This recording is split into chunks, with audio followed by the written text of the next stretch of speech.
President Eisenhower was a dedicated communist agent. Martin Luther King's civil rights movement was also directed by the communists. And the government is poisoning our water. All of these conspiracy theories were planted in our minds by an ultra conservative, far right political advocacy group called the John Birch Society. Now, that sounds like another conspiracy theory itself, doesn't it? Mathew Dallek, historian and professor of political management at George Washington University, has written a book about this particular group, Birchers, how the John Birch Society radicalized the American right. Matt, please explain to us further, what is the John Birch Society and why was it first founded? Well, thanks for having me on. And the John Birch Society was founded in 1958, so at the tail end of Dwight Eisenhower's presidency. And it was founded in order to, as the Birchers said, in order to fight communists within the United States. So much of the Cold War, the United States had oriented itself toward fighting communists overseas, especially stopping or containing the Soviet threat. The Birchers believed, in the tradition of Joe McCarthy, the senator from Wisconsin, that the greatest threat to the United States came internally, and that the country, in the form of Dwight Eisenhower, the civil rights movement, public health policy, the New Deal, right, the Franklin Roosevelt New Deal state, that these were all communistic efforts, and that the country really was about to become taken over within 5 years by communists. And so it was organized to educate the public about really outside of the two-party political system, to do mass education about the dire nature of this threat. And who founded it? Who were its first members and how big was it actually? Well, it was founded by actually a former candy manufacturer, a guy named Robert Welch.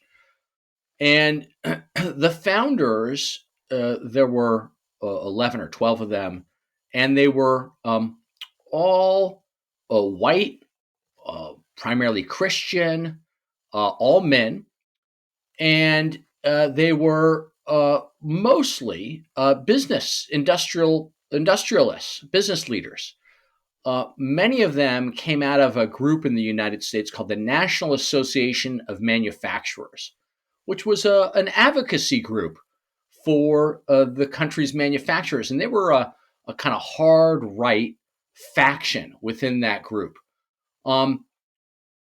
They started, again, white men, mostly Christian, and Welch in particular, but others, your listeners may know the name Fred Koch of the Koch brothers, and Koch was one of the founders as well.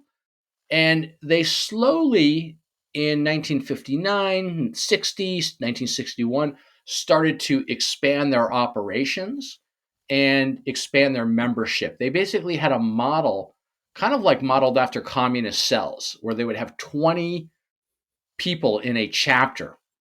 And once a chapter hit 20 members, they had to form a new chapter in that city or community. And they started to recruit. And by the mid 1960s, they had between 60 and 100,000 members. So a decent number. And one of the things I argue in the book is that a relatively small number of people who are devoted to a cause, who are extremely active, can have a much larger impact than, say, even millions of voters who just go to the polls once every 2 or 4 years. That's actually something I wanted to ask about later as well, how they were actually able to gain that much power when they're not that big of a group, I would say. But first, you said Welch was the founder. So who is John Birch then? Yeah, it's a strange thing because you hear the John Birch Society and think, oh, well, John Birch must be the founder, right? By the time the Birch Society was founded, John Birch had actually been dead for more than a decade. And John Birch was an evangelist, uh, uh, a Christian proselytizer, who had become an Army intelligence officer for the U.S. Army. And he was serving with the Army in China at the end of World War II. And 10 days after World War II, he was killed by Mao Zedong's communist forces. And to make a kind of long story short, um, Welch named the group after John Birch because he argued that Birch was the first victim of World War III, right? Of the communist war on the United States. World War II had ended, right? Birch was murdered, um, and and and this was the beginning of this new war. So he was a martyr, right? And so they named it after a martyr, but they also named it after him because Welch and others believed that Birch's murder had been covered up, right? That there was a conspiracy by the US government, by communists within the US government, to hide the horrific nature of Welch's murder. And so, in a way, Birch was a double martyr, right? Killed by the communists, but also then um, defamed and his murder hidden from the public by communists in the United States. And Birch's parents, they were from the state of Georgia in the U.S. Birch's parents initially, at least, signed off on this. They said it was they gave their blessing to Welch to use the son's name, but later I think they broke with the group. So they founded the group because they actually believed that there was a communist overtake in the U.S. They actually believed this themselves, right? Yeah, it's an interesting question. So because the Birchers ultimately had 60 to 100,000 members, um, what motivated the members, which is one of the things I try to get at in the book, I think varies, right? The Birchers held many beliefs, and and certainly this idea of a communist conspiracy within the U.S. was a big one, but it wasn't the only one. Um, Issues of traditional Christian morality, as they defined it, were also very big. So a lot of Birchers were active trying to win power, wrest power away from liberals on school boards. They were trying to take over parent teacher associations. Um, they were worried about um, books that they said were un American, anti American books in public libraries. Even the magazines that people would see when they got onto an airplane, right? Remember, this is the 1960s. You get onto an airplane, there are no screens at your seat, right? There were magazines. And so um, they really were waging a kind of informational warfare um, and argued, many of them at least, that the United States need to return to its Christian moral roots, again, as they defined it. Um, Hmm. they also were isolationist, many of them, or at least as I would define it, in that they opposed United States participation in the United Nations. They repudiated NATO. They really didn't trust any U.S. officials to lead the country internationally. And they believed that these international bodies, UNESCO, for example, that they were captured by communists and that the United States had ceded its sovereignty, right? Ceded control over its borders and over its sovereignty to these socialistic or communistic international bodies. And then the last thing is that because the the stakes were so high, one of the things I argue in the book is that they it was more a style. They embraced an apocalyptic, more violent mode of politics where they believed in kind of shouting down speakers, or they would go to school boards and be very loud. And I mean, they were really hardcore. And so they they were quite aggressive. They did phone calls to people in the middle of the night sometimes, and sent letters, threatening, menacing letters. So they were really quite aggressive in a way that, to many Americans and many liberals, found quite disconcerting and downright frightening. Hmm. So the public knew about this group, and what was their general opinion? Well, yes. So at first, Welch, the founder, wanted to keep it secret because he did not. This is his rationale. His rationale is that he wanted to keep it secret so that his enemies did not know that there was this very effective anti-communist movement. Right? He wanted to kind of fly underground, so that they could build themselves up before the communists could destroy them. But Welch had written a number of books in the 1950s, and he wrote a book, or a long letter, later published as a book, called The Politician, in which he accused Dwight Eisenhower of being a dedicated agent of the communist conspiracy. Well, eventually, politicians, journalists, some of Welch's opponents, they got a hold of this, and it made its way into the press. And really, by early 1961, you asked, were they known by the public? By early 1961, March, April, they exploded. They became a huge national controversy, and one of the most, I would say, discussed and debated topics of the day. Why was that? Well, a lot of Americans, in terms of your question about people's reaction, a lot of Americans, though not all, but I would say certainly probably a large majority, um, many were worried that this was a kind of incipient fascist movement, a homegrown, far right, authoritarian movement that was seeking to take power on the backs of conspiracy theories and maybe violence. And there are a lot of reasons why people thought that, but that was the kind of tenor of. And just to give you one example, a guy named Thomas Stork, who was the publisher of a newspaper called the Santa Barbara News Press, right, in Santa Barbara, California. He wrote a series of editorials, and they did a series of exposés on the Birch Society within Santa Barbara.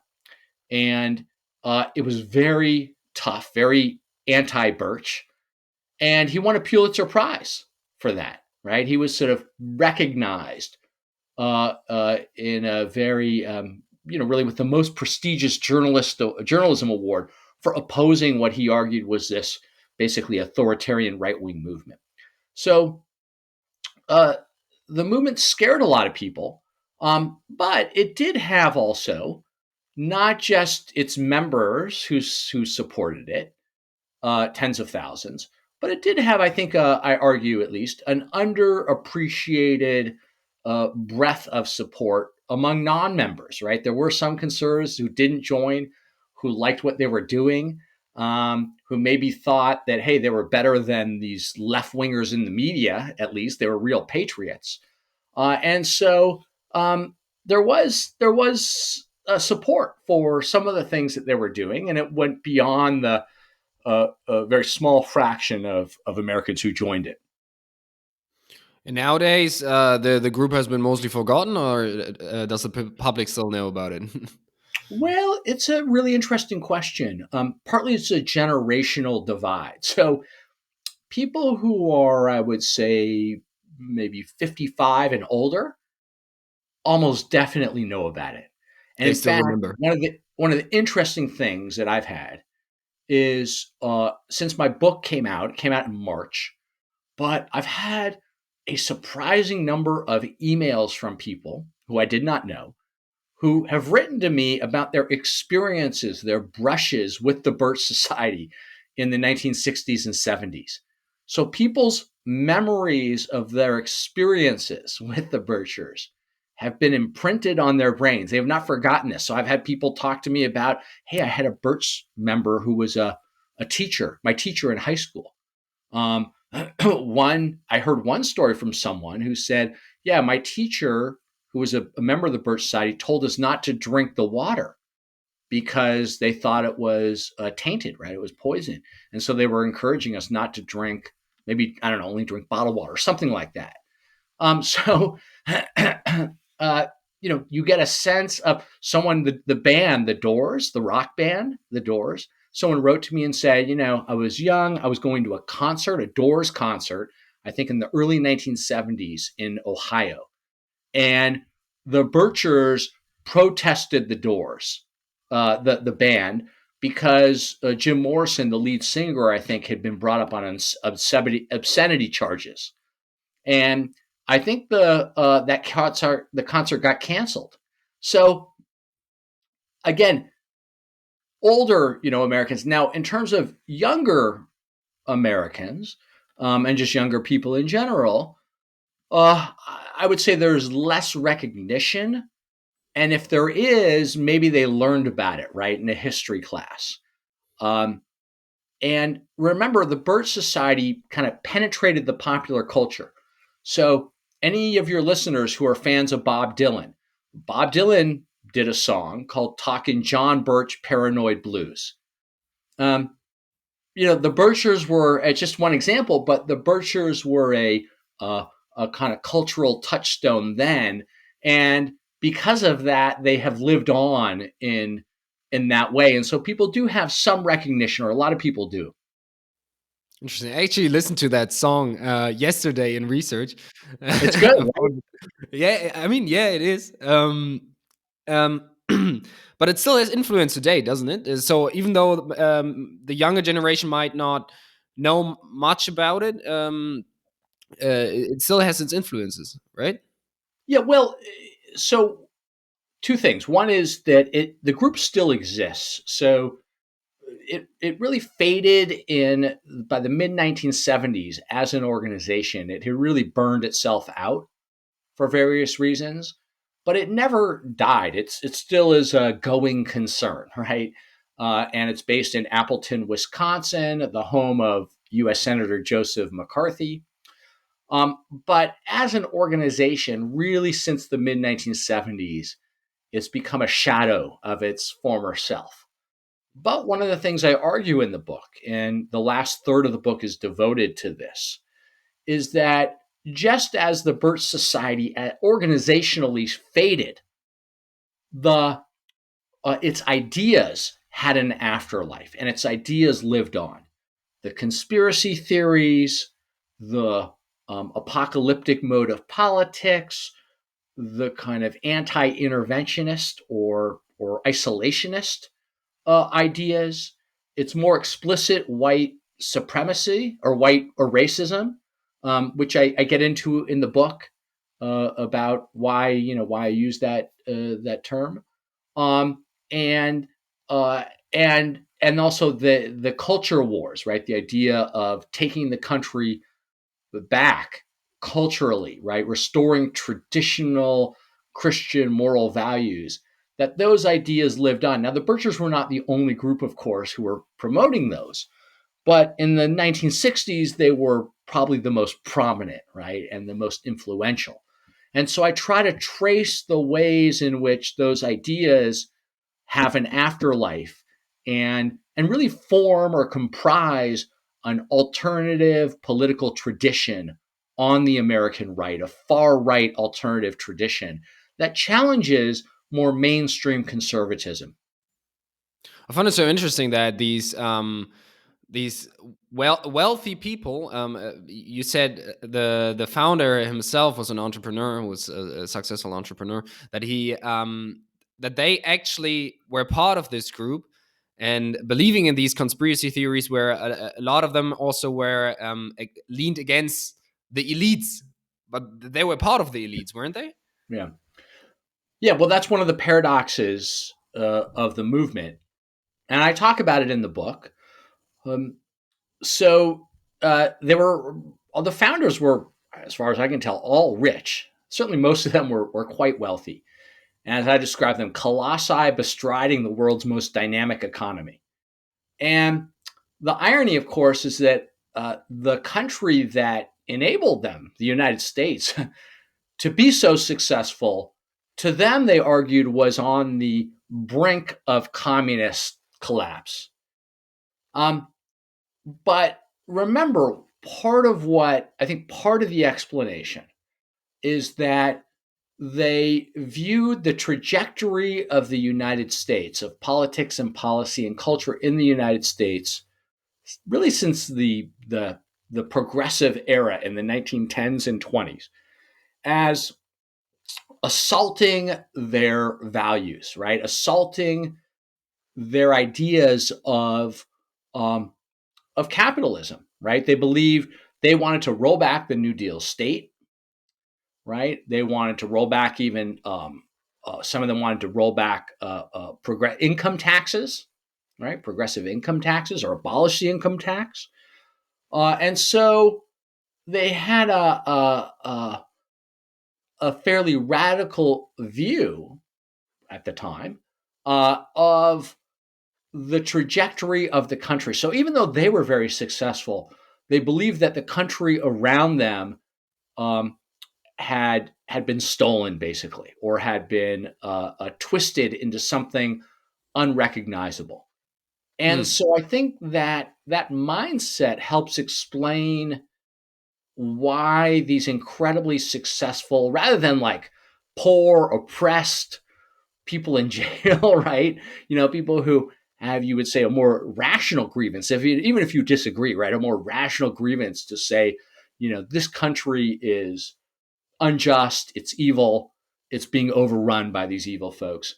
Um, from their vantage point, it was actually quite rational because and even the direction of, the Birchers drew energy, for example, from the student left and the counterculture, right? They uh, uh, believe that, things like sex education in the schools were part of a communist effort to poison the minds of young people. Uh, and so, they saw the culture also slipping away. Um, and that's in part why they felt so motivated to try to take the country back. It's part of that. The haves try not to become the have-nots, right? They don't want to lose what they already have. I would assume. Um, that kind of reminds me uh, going into the schools and wanting to change the what the children learn about. That kind of reminds me of the "Don't Say Gay" bill in the Yeah. recent years in America. Does it also have to do something with the John Birch Society, or isn't it, or is it not, maybe not that easy to trace it back? Well, I think it depends on how we look at the Birch Society. I mean, the um, so the efforts, the current contemporary efforts, there are groups like Moms for Liberty, right, who are trying to vet and expel books in schools that they claim are amoral, right, or that are poisoning the minds of young people. Those ideas, I think, do have a, a relationship to the Bircher ideas. There is an ideological, I think, line that can be drawn because the Birch Society was arguing for much the same, and was protesting a kind of lax cultural climate, right? A lax moral climate as they saw it. And so, even though the people who are promoting this say gay bill are basically trying to empower parents, as they say it, and to police what their children are being taught in the schools about identity, sexuality, um, uh, uh, economics, even. That was very much within a Birchian, Birchite spirit, right? The Birchers did much the same thing. And so the Moms for Liberty, one of the co founders, went on the show, Steve Bannon's War Room. Your listeners probably know who Steve Bannon is, right? Donald Trump's first political strategist in the White House, one of the architects of kind of the MAGA, the Make America Great Again movement. And Bannon held up a copy of my book and said to the co-founder of Moms for Liberty, "Hey, they're calling you Birchers now. They're throwing everything they have at you. What do you think about that?" And she had a pretty interesting response, which is that she said, "Well, no, it's absurd. Of course, we're not Birchers. We're our own unique movement." And then she said, "But do we share some of the same views of the Constitution or some of the same ideas?" "Sure, of course we do." And I think that captured pretty well the relationship. Interesting. So they don't necessarily even want to separate themselves from the Birchers, um, but they're so. Do they want to link themselves to them or not? I'm still trying to understand what is the in current times. What is the in the population that knows about the Birchers, and then the population that kind of has similar views as the Birchers do have. Are there still followers of that movement then? Who would Not, say, "Oh, that's great that they're also thinking of the same things." I would say yes and no. I'd say for the most part, I don't know how conscious, right? Uh, the current generation of, I would say, far right activists, uh, how aware they are of the Birchers and what they stood for. Um, but I would say two things. One is that I think the ideas have a way of kind of seeping into the culture so that you don't necessarily need to, right? Where do the ideas come from, right? You don't necessarily need to say, aha, that's the group, that's my model. The ideas have sort of bubbled along Mm. and taken different forms and been kept alive by successor movements. And so even though, for example, Donald Trump may not know very much at all about the John Birch Society. Although, interestingly, Roger Stone, Trump's one of his top supporters, I think Roger Stone claimed that Trump's dad gave money to the Birchers or was a member, something like that. Although I've never proven that. Um, so, uh, even if Trump knows next to nothing about the Birch Society, I think a lot of his ideas echo what the Birchers were arguing and really their worldview.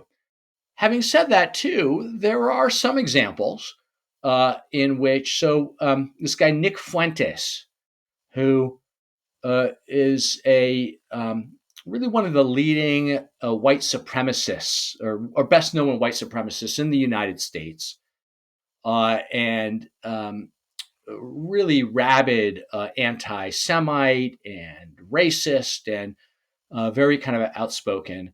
And he also had dinner with Donald Trump in, I believe it was late 2022, the end of November 2022. And Fuentes was doing, I don't know, some kind of show. And I saw this clip in which he said his group, the Groypers, is kind of like the Birch Society, right? Which was interesting. Steve Bannon, when he held up my book, he said, and listeners can go find the clip. It's there. He said, this is an incredible book. I mean, I'm paraphrasing him, but he said this is an incredible book. He said it's a tough read. He said it's MAGA hating, patriot hating, Trump hating, but it's a really detailed analysis, and I really like this book. So the book spoke to him. Now I don't know exactly, although I have some guesses.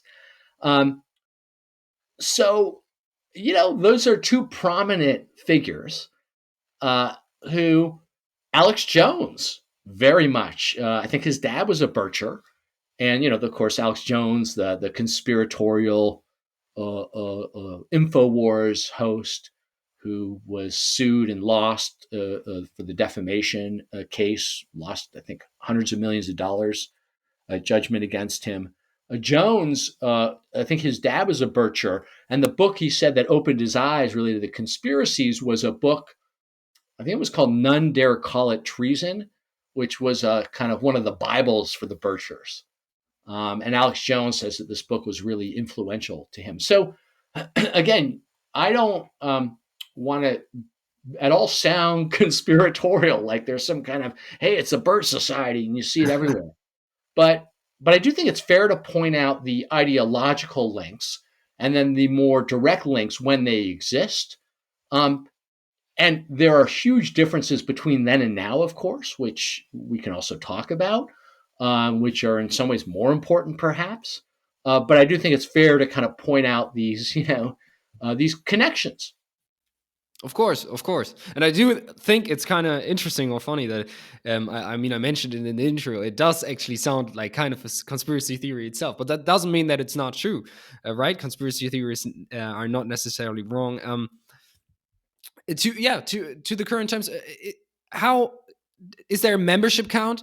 Do we know how many members there are currently? Currently, no. I don't know. They probably know. My guess, and this is totally a guess, but not that many. I mean, So it has become under way, way 10,000, under common. 5,000. I mean, they have a website. I think they have an office. Um, it And just, they're they funded. don't, sorry, go They're, ahead. they're funded by donations, right? Or how does it work? So, yeah, well, back in the day, in the 60s and 70s, they had a kind of two-tiered model, which is one, all members paid dues, $20 for the men, $10 for the women. And, uh, and so that was one source of money. But they also had very rich people, even some I don't think who were necessarily card carrying Birchers, who gave them big bucks, right? Gave them tens of thousands of dollars. And one of the reasons they were able to be so successful is that, and to kind of build up in the way that they did, is that they had these wealthy industrialists who believed in them and who donated $50,000, $20,000. Here's many thousands of dollars to go produce this film that you want to produce, basically. So they were for a while. Now they never opened their books. They never opened their membership rolls. I don't even know if they knew exactly how many members they had at any one given time. Some were active, some were joined, but then they had moved and they were inactive. Uh, but they were fairly flush, I think, for a time. At one point, I think they had more than 70 full time employees at their headquarters, paid employees at their headquarters in Belmont, Massachusetts. So, it was a real operation. They had a publishing arm.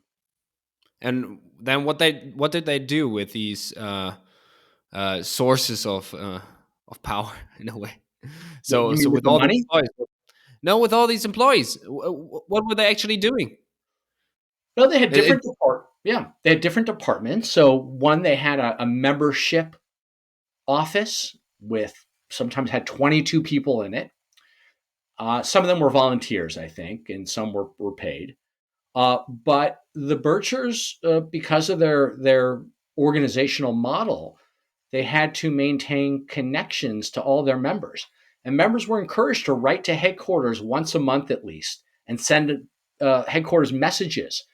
What's on your mind? What are you worried about? What are you doing in your chapter? And the monthly membership office would have to respond to everybody, and that was a huge operation. Um, they had a publishing arm, so they put out magazines, American Opinion, uh, uh, and uh, a monthly bulletin, right? A sort of action plan for members. Now Welch did a lot of the writing, but um, they had to put these out and then distribute them around the country. They had a speakers bureau.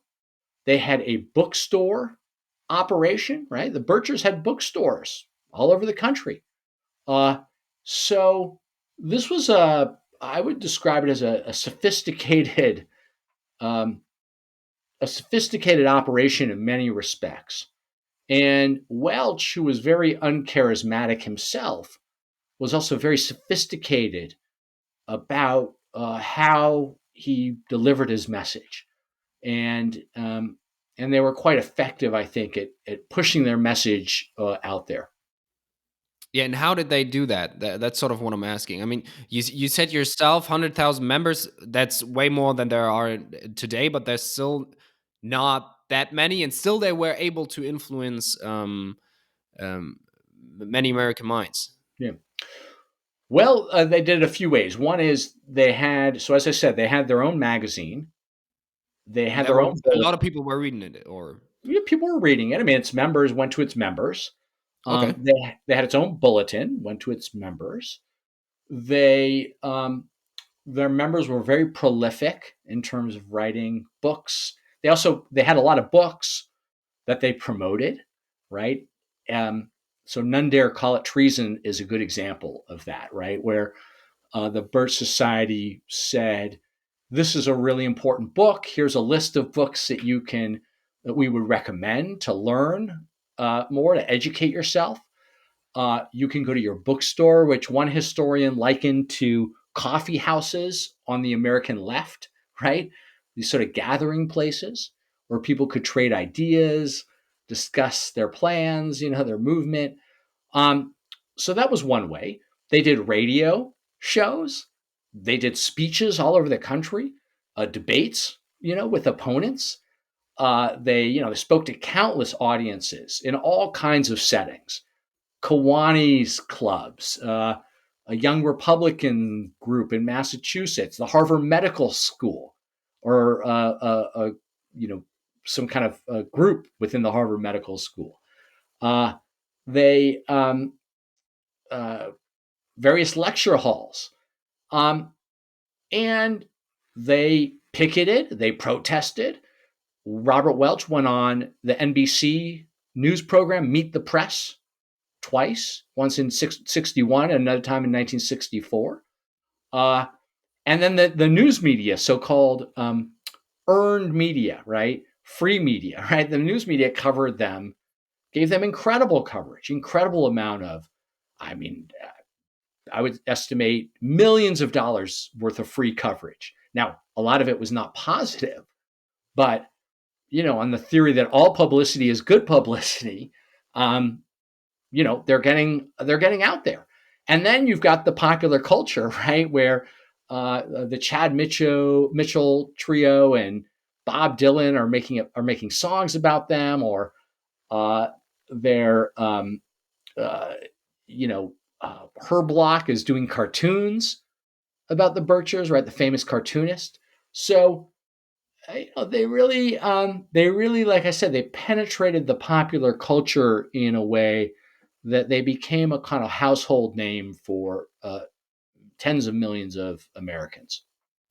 I'm trying to kind of grasp how they were able to do that since there were not that many people. And I think I don't know if you know the it's an article basically 1,000 true fans. It's about how only 1,000 people who really enjoy, let's say, listen to your podcast, who are really fans of yours and of your product, are enough to actually in this case make a living. But the idea is that if you have 1,000 true friends, so the quality of the fan is important, that they then go out there and talk to other people, and therefore you get more fans, and that they do the extra work in a way for you. And Yeah, well, that's kind of what happened there, right? yeah, well, yeah. One of the arguments I make in the book is that, again, relatively small number of of activists dedicated to a cause can have a much greater impact than millions of people, again, who maybe vote occasionally. Mm. In part for the reason you said, which is they're going out there and they're proselytizing, right? They're, but it's not just that. I think that they're drawing attention to themselves in a way that forces people to oppose them, to oppose the issues they care about, to talk about them. One of the things I should have mentioned are billboards, which today we think of as very quaint, right? A billboard on the side of a road. But now they're still in use today, right? The billboards. But back then, they would put up billboards saying, "Impeach Earl Warren," who is a Supreme Court justice, a liberal, an architect of the of Brown versus Board of Education desegregation decision. And those billboards, people saw, right? They paid. Now, they didn't all say, oh, let's go impeach Earl Warren. But they certainly knew that, hey, this is a thing, like this is a movement. Um, this idea of Martin Luther King as a communist. They put up billboards in, I think, Mississippi and Alabama, right in the deep South, saying that people saw these things, and so part of it too is not just your converts, but also drawing attention to yourself, pushing your issues into the bloodstream of American politics, and getting people to respond to you. I mean, when John F. Kennedy, who gave a series of speeches in 19, I believe it was 1961, in which he is decrying what he described as um, irrational fear mongers who were looking for the greatest enemies inside the United States, as opposed to the real enemy, right? The Soviet Union, who were refusing to make kind of cold, cool headed judgments about the genuine threats and turning Americans against one another and calling Americans communists, like patriots who were calling them communists, smearing them. Um, he gave a series of speeches basically denouncing the Birchers without necessarily mentioning their name. So, you've kind of have made an impact, right? And people are paying attention and all at all sorts of levels. Mm, mm. Yeah, that's interesting. Also, the idea that that's partly because it's such an extreme. These ideas are so extreme that they therefore uh, lead to more attention.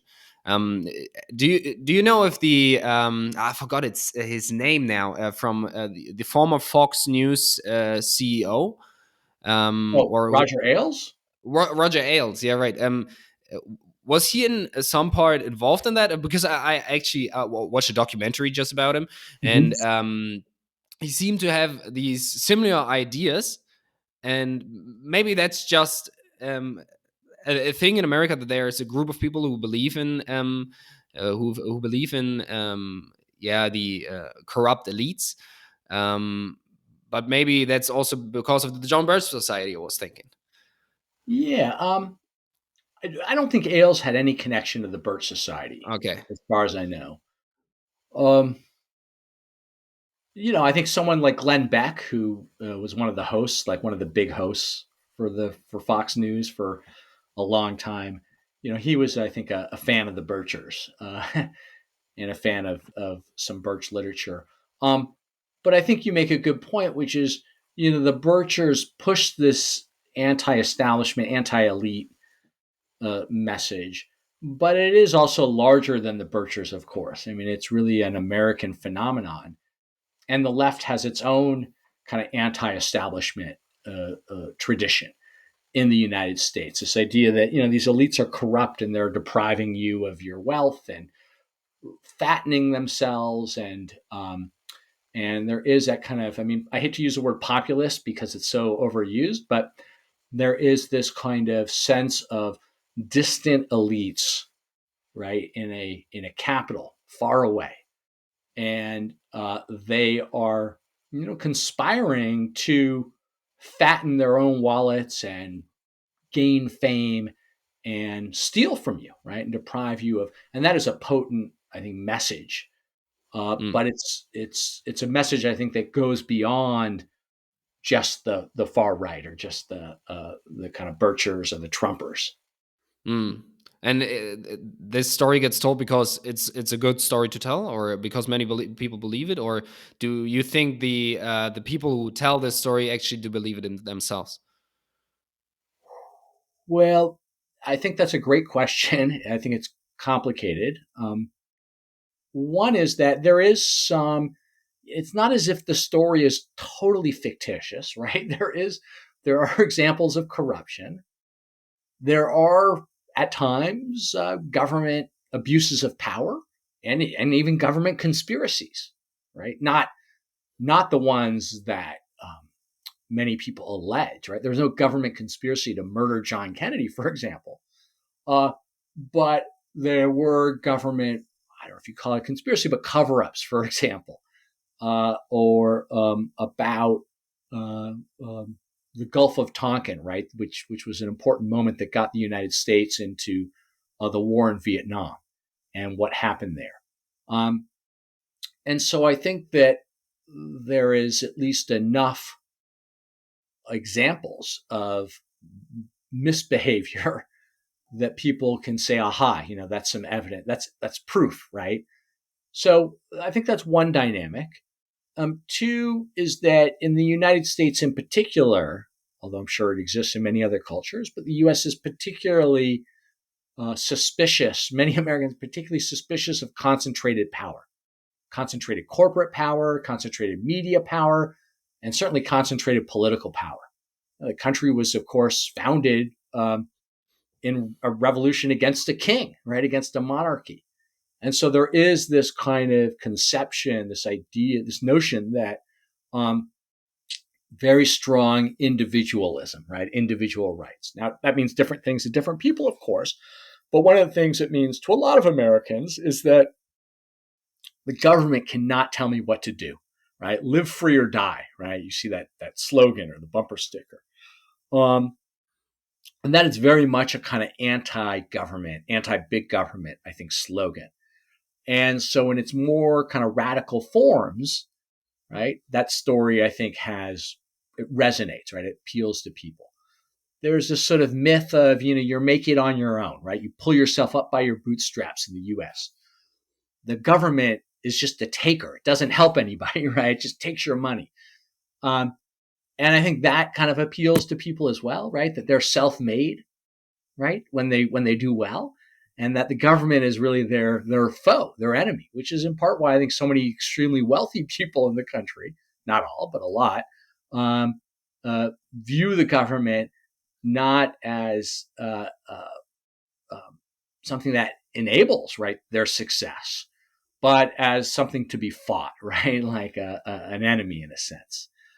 Um, so I think those are at least some of the reasons why the story has legs, and also, I mean, I think it's just a powerful story in and of itself, right? It's an idea of that, and I'm sure in literature we could probably find examples of this. Institutions and people who are entrusted with power who then betray you, right? They betray that power, and that's a probably powerful motif in literature that I think a lot of people respond to.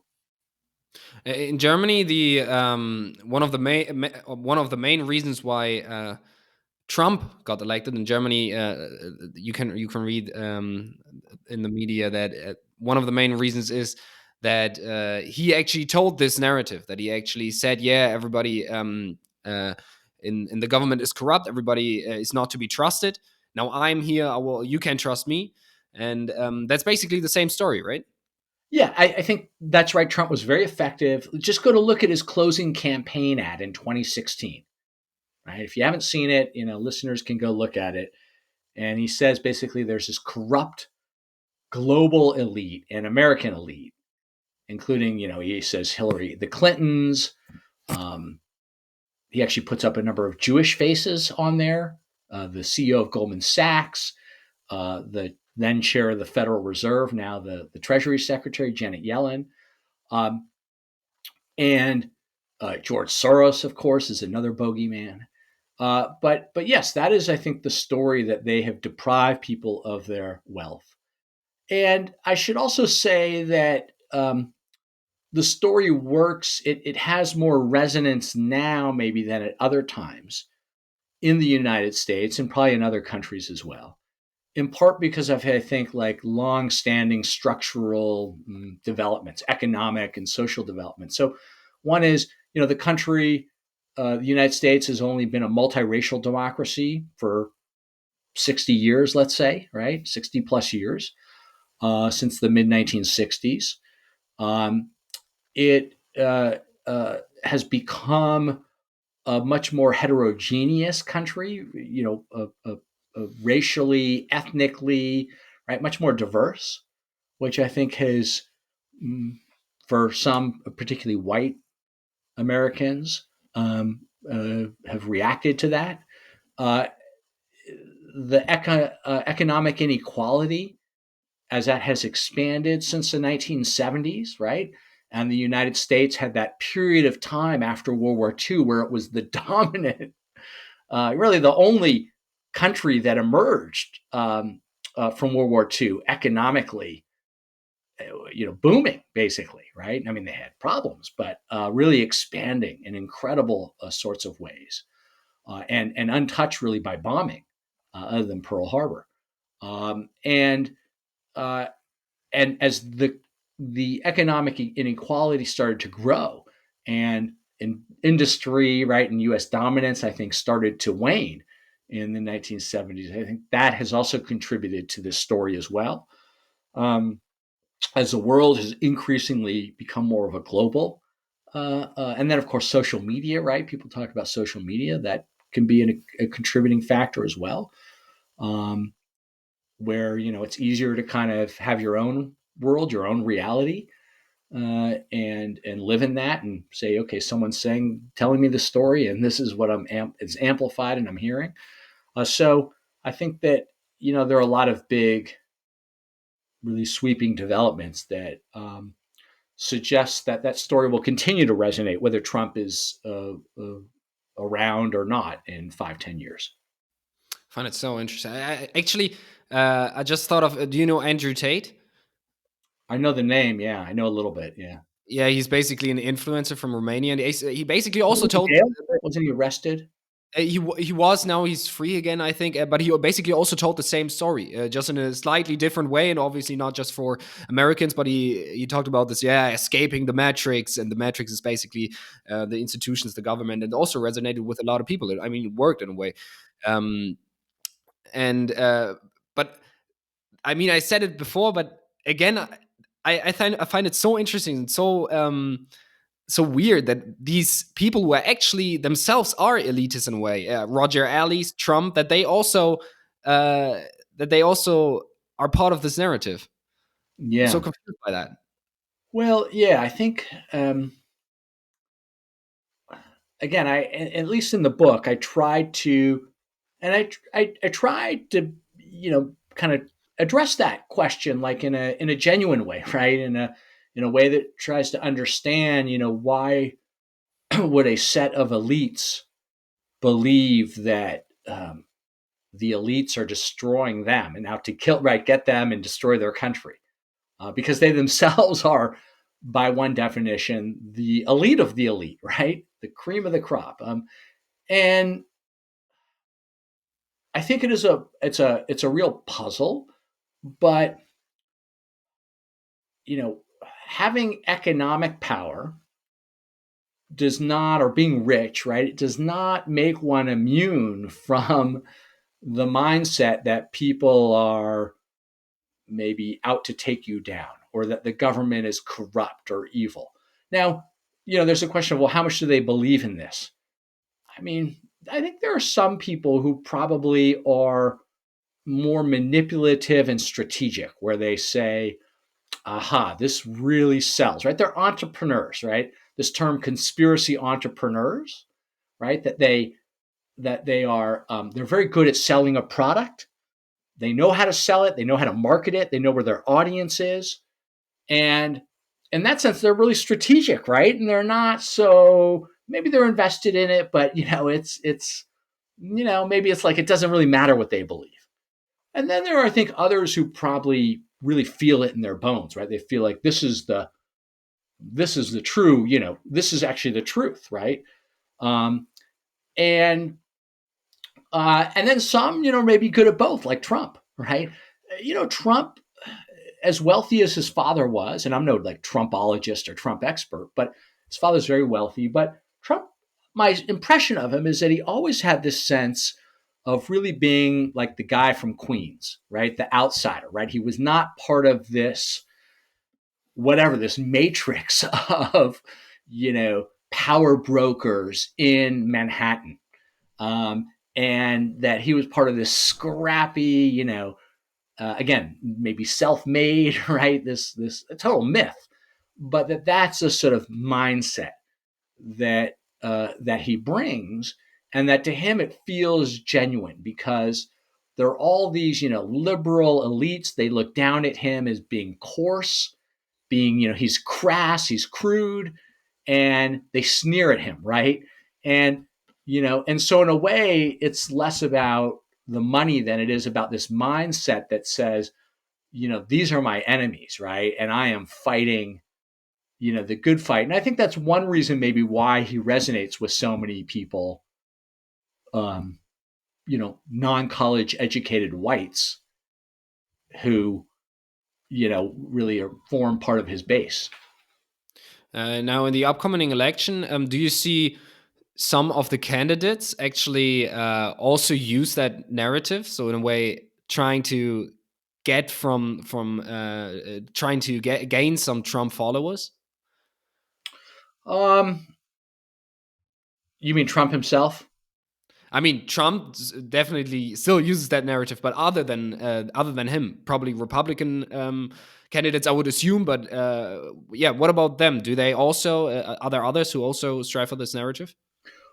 Well, I think certainly in the Republican Party, and we can talk about the Democrats too, but in the Republican Party, I think there are some.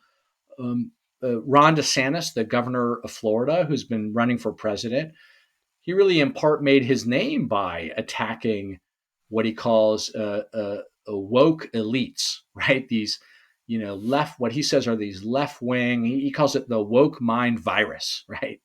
That is propagated by these left wing elitists who want to tell you how to run your life, right? And want to tell you how to indoctrinate your kids, right? So he has, I think, now whether he comes to that position in a genuine way, it's hard to tell. He does seem somewhat fake, but he was pretty effective at it in Florida, right? And he won a re-election by a large amount, and that includes by attacking Anthony Fauci, the really the face of the U.S. scientific response to the pandemic, um, and many other figures. And so I do think it resonates way beyond Trump. And look, even the Democrats in many instances, um, although certainly someone like Bernie Sanders, I think you do hear the echo, right, of this kind of anti-elite, anti-corporate, right? Washington is corrupt. These CEOs are corrupt, right? The system is rigged, right? And these elites are making out like bandits. And again, there's some truth to this. So it's not like they're just making it out of nothing. Um, so you do hear in the kind of progressive wing a similar kind of message, although with very different remedies and very different ideas of I think that the analogy only goes so far, but there is a resonance there. And then generally, I think over the past, Americans have just really lost faith in politics um, over the past any number of decades, and public service politics, like those are dirty words. And look, the Democrats have also spent many decades in a way promising to reform Washington, to clean up Washington.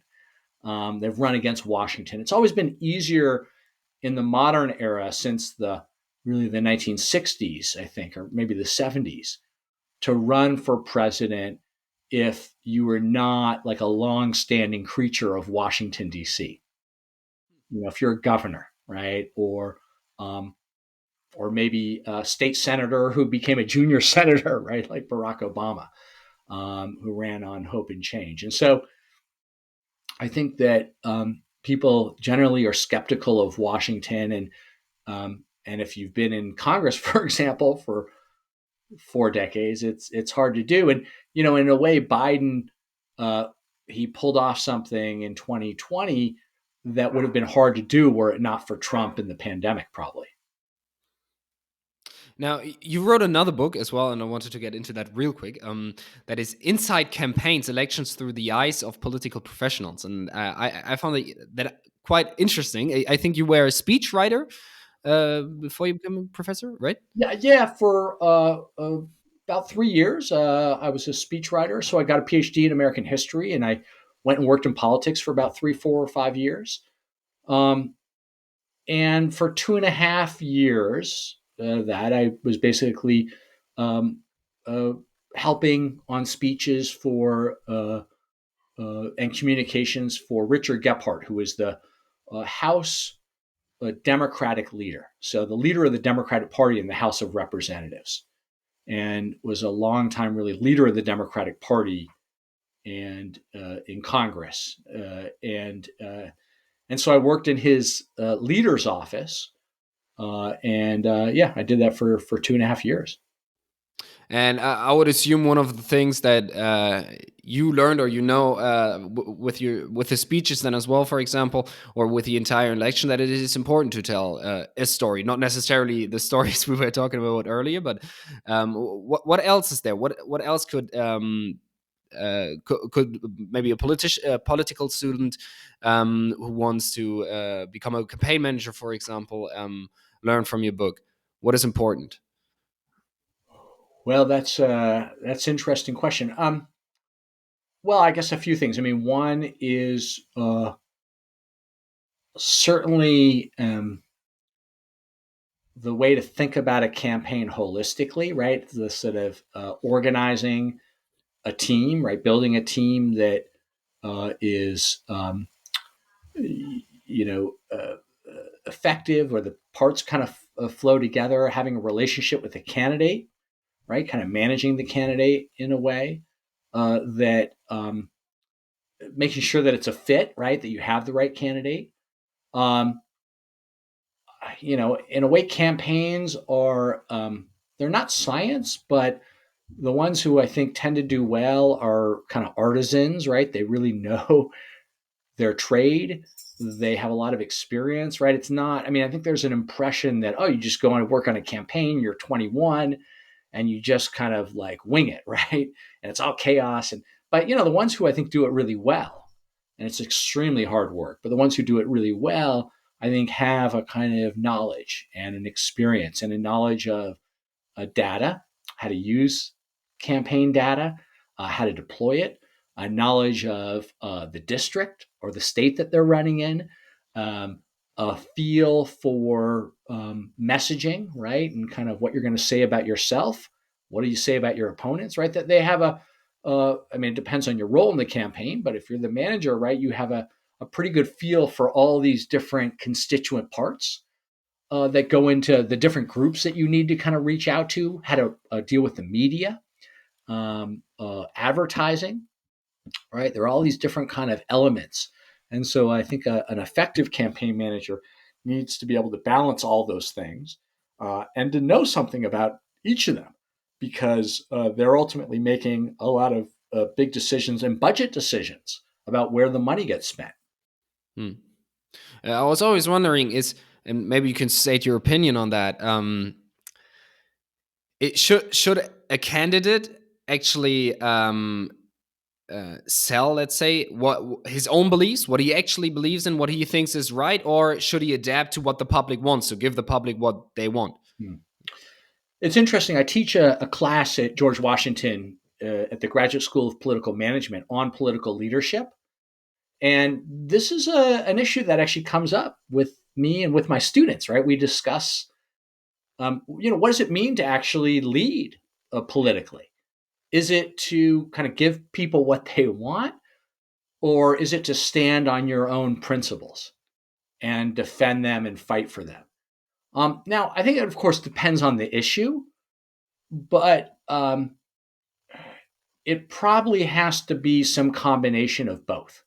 Because if you're in politics, by definition, you really got to be, if you're going to be successful, I think you do generally have to have at least some kind of pragmatic, right? Sense of who am I representing and how am I going to be effective, right? Otherwise, you may not win election. At the same time, we have seen, especially in Trump's Republican Party, many political leaders in a position of authority and power who have I think it's fair to say, because there have been a lot of accounts, um, media accounts, uh, they have abandoned their beliefs, right? Their beliefs about what they think is moral or what they think is right. And they say in private to people like Mitt Romney or Liz Cheney or others that, yeah, we know Trump is really, he's dangerous, he's chaotic, he's unhinged. But, I'm worried about um, my family being attacked, physically attacked or targeted. And I don't want to say anything against him. Uh, and so, the profiles and cowardice, so to speak, I think are troubling. And so I think it's a good example of what happens when people are unwilling to stand up for at least some of their bedrock beliefs. Like they have red lines and they refuse to cross them, even if it means that they're going to lose their seat. So I think that balance between being principled and politically savvy, pragmatic, um, I think is an art, and there's clearly no formula, but I think an effective political leader needs to have both. Mm. I think it's so. I just talked with Professor Marlene Wind. She's a Danish professor. I talked about a similar topic, and because in a way it is. What does populist mean? I think in a way it does mean that you say what the public actually wants or what they expect you to say, but it goes in conflict, and that one could say that is democratic in a way, but it goes in conflict at that point where it goes against the legislature, against democratic institutions, for example, and that there is the line that should not be crossed. That's kind of what she said. Yeah, well, let's say, for example, that the public wants to target a particular group because they hate, majority of the people hate. Well, is it moral to stand up and say, yeah, let's do that, or and to kind of give the people what they want in that instance, or is it moral to say we need to kind of slow down, tone this down, right? Sort of say this is out of step with our values, with our history, with our institutions. And so, what I think the last decade has made crystal clear is that democracy is not simply about letting people vote, right?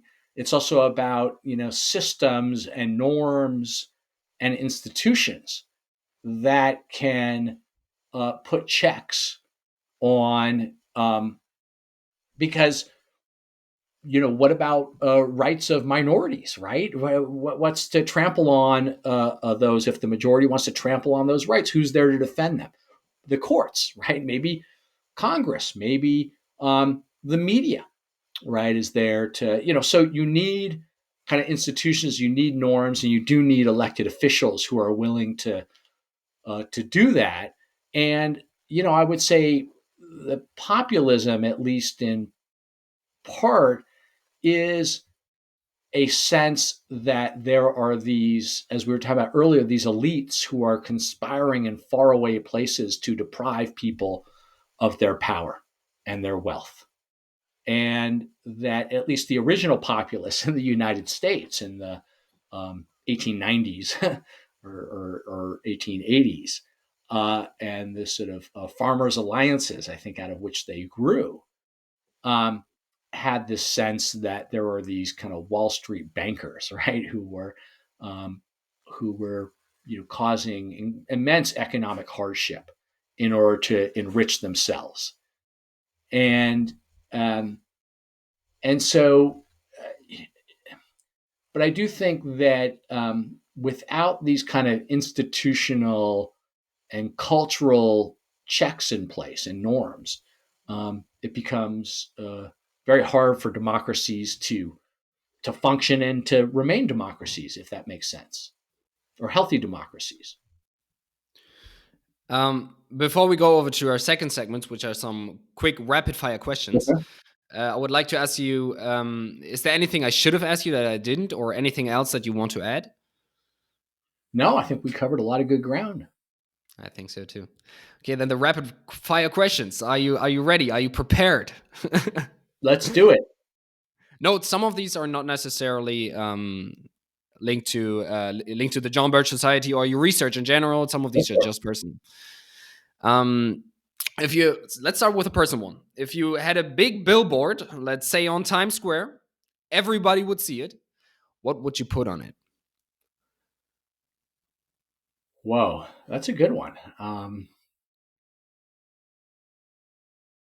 Can I say something political? Whatever I want. You can, whatever you want. Uh, I would say something about probably ending, uh, changing the Second Amendment or respecting, the true meaning of it and getting guns out of the hands of people. Right. The scourge of guns in the United States is really it's really a terrible thing, especially when you have kids. Right. It's really so something about that. Do you have a favorite quote? Oh, I don't have a single favorite quote, but I mean, I can pull something out from high school that sometimes occurs to me. Alone, alone, all alone on a something like a far, wide sea, and never. This is from the Rime of the Ancient Mariner. I think it's Coleridge. Alone, alone, all alone. Um, and it goes something about and never a drop to drink. So basically, there's water everywhere, but the mariner can't drink it, and I think he's very thirsty. Um, so that struck me as a kind of haunting quote, which when I read it in high school. Um, I think that the opening line to Neil Sheehan's book about John Paul Vann and the Vietnam War, A Bright Shining Lie, uh, quite powerful and resonates. It was, I think, and again, this is paraphrasing, but I think the opening line of this like book that's like 1,600 pages long is, "It was a funeral to which they all came." I think that's a great line. Um, really like almost a novelistic line, and makes you wonder, well, what's the funeral? Who's who's dead? Who are they? Right? Like, why would they all come? So anyway, so those are a couple. What would you have liked to know when you were 20? Oh, I'd like to know when I was 20. Um,